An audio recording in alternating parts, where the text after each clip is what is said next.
Razmnožavanje biljaka je jako bitan korak u uzgoju, bilo da se radi o sadnicama povrća ili voća.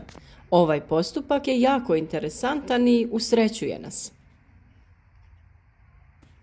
Na ovaj način dobivamo nove biljke za naš vrt ili voćnjak, a uz to imamo priliku usrećiti nekog lijepom biljkom. Velik broj biljaka razmnožavamo pomoću sjemena, ali neke biljke je jednostavnije i brže razmnožiti vegetativnim putem. Za to se koriste reznice koje je potrebno na neki način ožiliti. U komercijalnom uzgoju sadnica biljaka koriste se hormoni koji dolaze u obliku praha. U nekim videima smo već pokazali kako primijeniti ove proizvode, a u ovom videu pričati ćemo o prirodnom pripravku koji može zamijeniti ovakve proizvode. Često ste mogli vidjeti gdje ljudi za uzgoj biljaka koriste razne medicinske lijekove poput aspirina.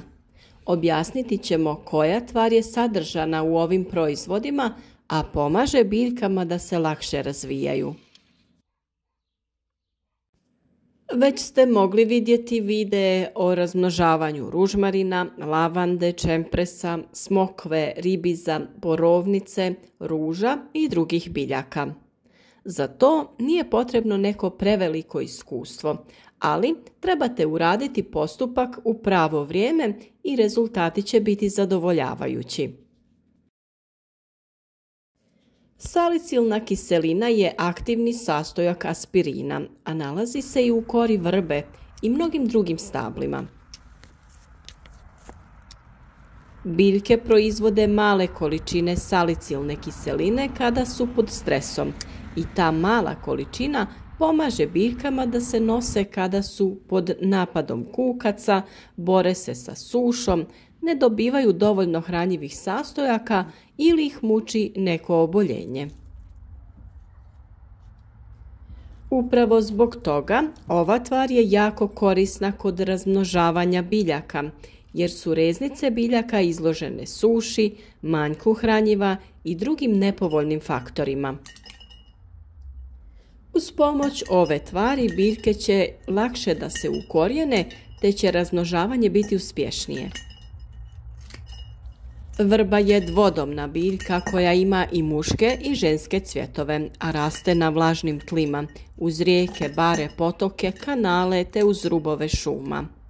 Bogata je fitohormonima ili auksinima. To su biljni hormoni koji se stvaraju u vršnim dijelovima stabla, korijenja i grančica, te potiču rast korijenja. Kod vegetativnog razmnožavanja djeluju na rast i razvoj biljaka potičući biljke na intenzivno cvjetanje. Reguliraju različite fiziološke procese od klijanja sjemena pa do sazrijevanja plodova. Salicilna kiselina sprječava razne bakterije i nametnike te ojačava imuni sistem biljke koja je zalijevana vrbinim sokom.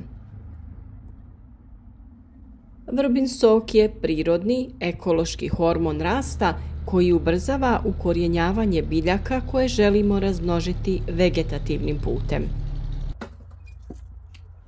Pripravak od vrbe se dobije kada se iz mladih izbojaka vrbe izvuče fitohormon, biljni hormon rasta. Potrebno je isjeckati oko 100 grama vrbinih mladih grančica i preliti sa 500 ml prokuhane mlake vode.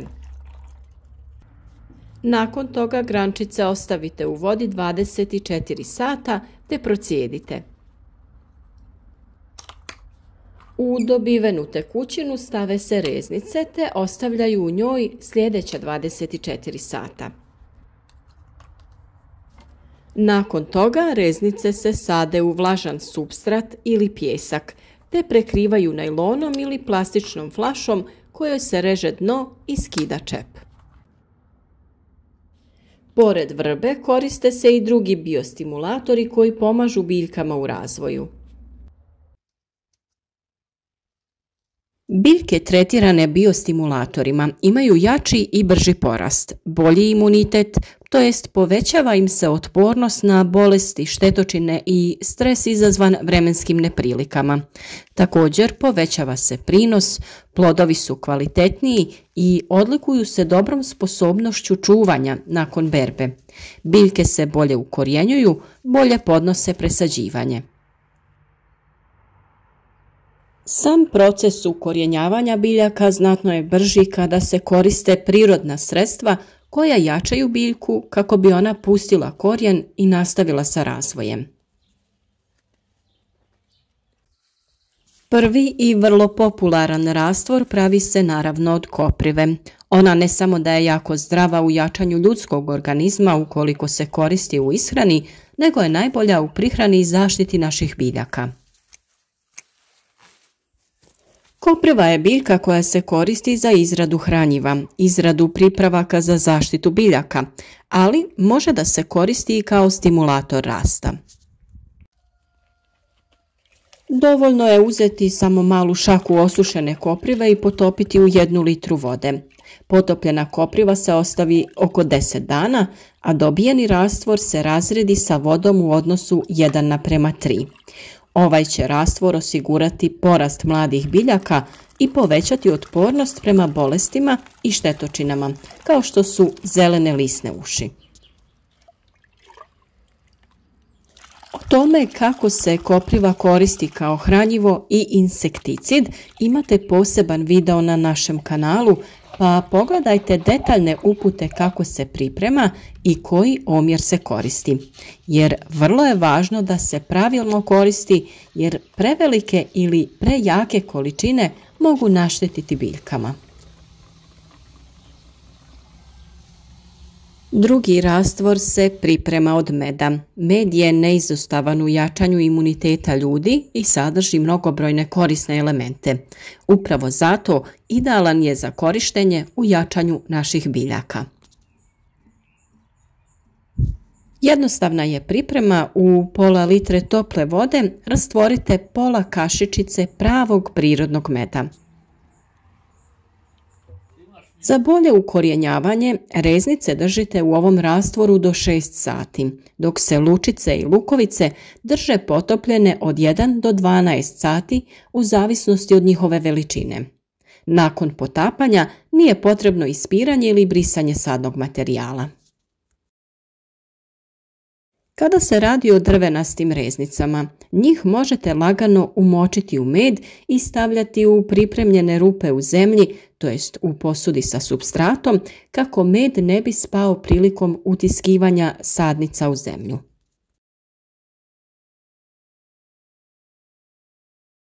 Aloe vera je jedna od najzdravijih biljaka koje se koristi kako u farmaceutskoj, tako i u kozmetičkoj industriji. O njenom uzgoju i dobrobitima imate poseban video na našem kanalu. Aloe vera je odavno u upotrebi kao prirodni biostimulator. Kao što je izuzetna u medicini i kozmetici, tako je izuzetno djelotvorna i u poljoprivredi kao biostimulator.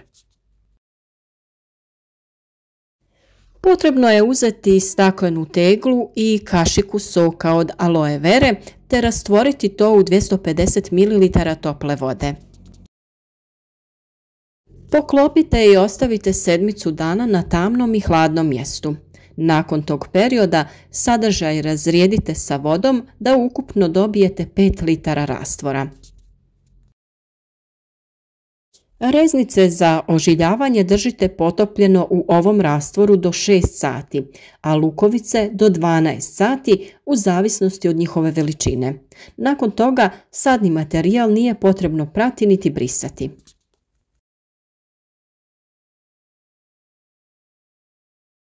Još jedna korisna biljka kao biostimulator, ovog puta u obliku začina u prahu, jeste cimet.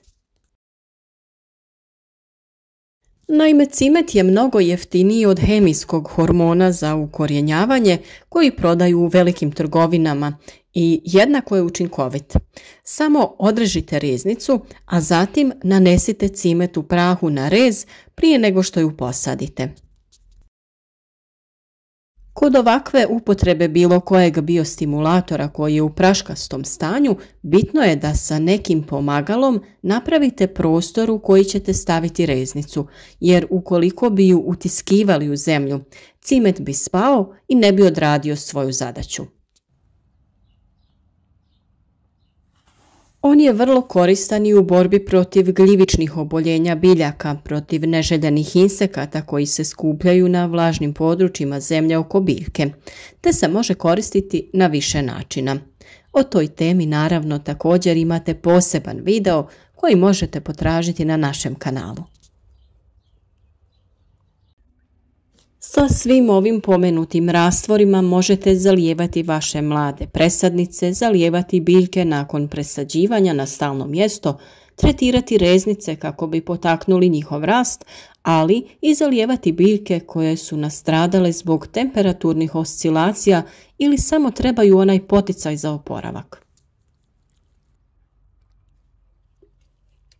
Ukoliko tražite brzo i efikasno rješenje, a nisu vam dostupne ove biljke, tada u trgovinama specijaliziranim za poljoprivredu možete pronaći hormon u prahu koji je namijenjen za ukorjenjavanje biljaka. Njega možete koristiti na način da na donju stranu reznice nanesete prah i stavite biljke u pripremljeni supstrat. Na taj način ćete potaknuti ukorjenjavanje i brži nastavak rasta vaših presadnica. Mi smo ga koristili kod reznica vinove loze, lavande, ružmarina i sve biljke su razvile korijen i sada su kvalitetne presadnice. Kod jednog dijela presadnica ružmarina koristili smo ovaj čaj od vrbe i uvjerili se u njegovu djelotvornost i u ovom slučaju. Ako su vam ovi savjeti bili korisni, nemojte otići. Razgledajte još savjeta na našem kanalu koje nesebično svaki dan dijelimo. Ako vam se i ostali videi sviđaju i budu vam od koristi, zapratite naš kanal kao podršku našem radu. Ne zaboravite da sa vašom aktivnosti povećavate šansu da osvojite vrijedne poklone na kraju ovog mjeseca. Ostavite like, podijelite video sa prijateljima, a što je najvažnije, ostavite komentar, podijelite vaše iskustvo u uzgoju biljaka ili postavite neko pitanje.